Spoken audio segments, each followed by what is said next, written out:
परीक्षण उडानको लागि तमतयार भएको गौतम बुद्ध अन्तर्राष्ट्रिय विमानस्थललाई किन एरोथाई कम्पनीले यसरी लप्पो खुवाए त?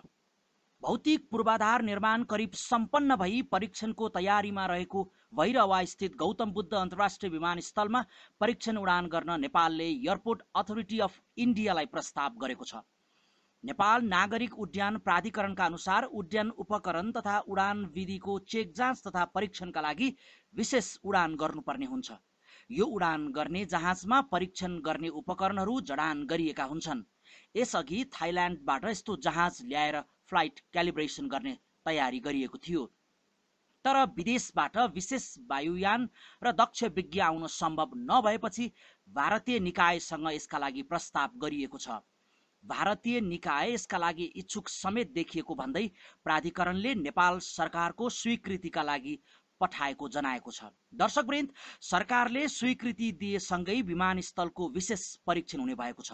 यस्तो उडान नभएसम्म विमानस्थलमा जडित उपकरणले काम गरे नगरेको थाहा हुँदैन। गौतम बुद्ध अन्तर्राष्ट्रिय विमानस्थलमा ICB-1 तर्फ भौतिक संरचना निर्माण गरिएको छ। यो चिनिया निर्माण company north west civil aviation construction ग्रुपले गरिरहेको छ। ICB-2 तर्फको काम भने थाइल्यान्डको एरोथाई कम्पनीले गरिरहेको छ। दर्शकवृन्द, परीक्षण उडानपछि के हुन्छ, आउनुहोस् यसमा चर्चा गरौँ।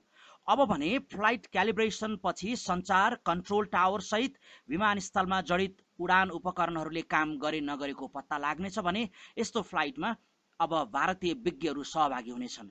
परीक्षण उडान गर्न विशेष जहाज ल्याइँदैछ। दर्शकवृन्द, कम्युनिकेसन र कन्ट्रोल टावरसँग सम्बन्धित उपकरणको परीक्षण सफल भएपछि भने जहाज उडान अवतरणको बाटोहरू खुल्नेछन्।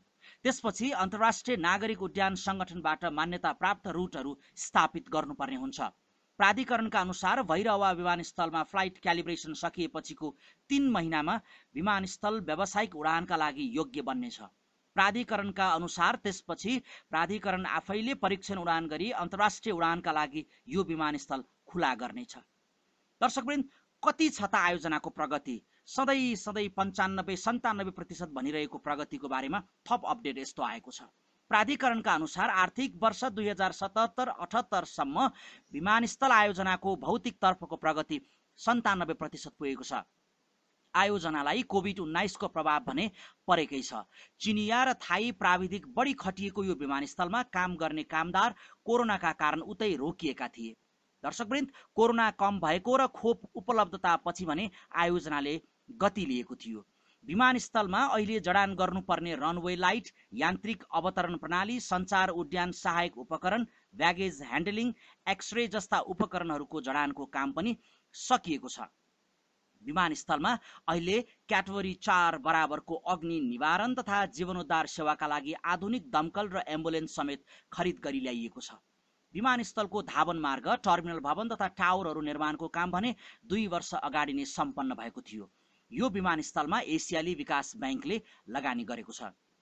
दर्शकवृन्द, दोस्रो टर्मिनल भवन र अन्य पूर्वाधार बनाउन 3.5 अर्ब बजेट राखिएको छ।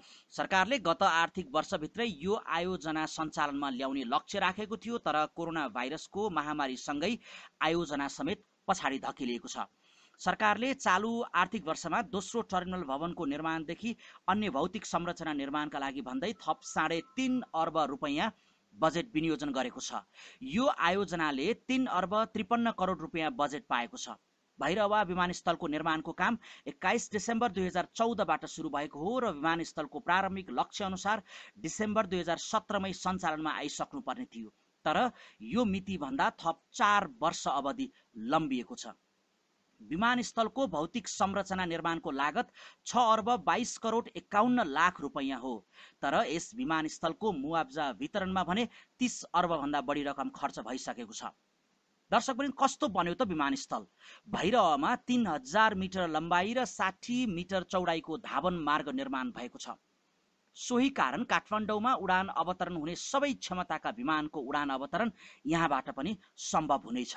यहाँ एक पटकमा एउटा वाइड बडी, एउटा न्यारो बडी र 2वटा साना जहाज पार्क गर्न मिल्ने अन्तर्राष्ट्रिय पार्किङ एप्रोन समेत निर्माण गरिएको छ। दर्शकवृन्द, आन्तरिक उडानका लागि छुट्टै पार्किङ एप्रोन रहनेछ भने काठमाडौँमा प्राविधिक कारणले उडान अवतरण प्रभावित भयो भने जहाज अब भारत डाइभर्ट गर्नुपर्ने बाध्यता समेत हट्नेछ। दर्शकवृन्द, यो थियो गौतम बुद्ध विमानस्थलमा परीक्षण उडान गर्न भारतीय निकायमा प्रस्ताव। अब हेरौँ एरोथाईले जुन धोका दिएको छ गौतम बुद्ध अन्तर्राष्ट्रिय विमानस्थलको परीक्षण उडानको लागि, अब के साँच्चै नेपालले प्रपोज गरेको जुन एयरपोर्ट अथोरिटी अफ इन्डिया छ यसले के सहयोग गर्छ त? यो आगामी दिनमा हेर्न बाँकी छ। दर्शकवृन्द, गौतम बुद्ध अन्तर्राष्ट्रिय विमानस्थलको भविष्य अन्यलमा भनेर जुन नयाँ नयाँ खबर आइरहेका छन् यसलाई यो लेटेस्ट इन्फर्मेसनले साँच्चै पनि केही चिर्नेछ, राहत।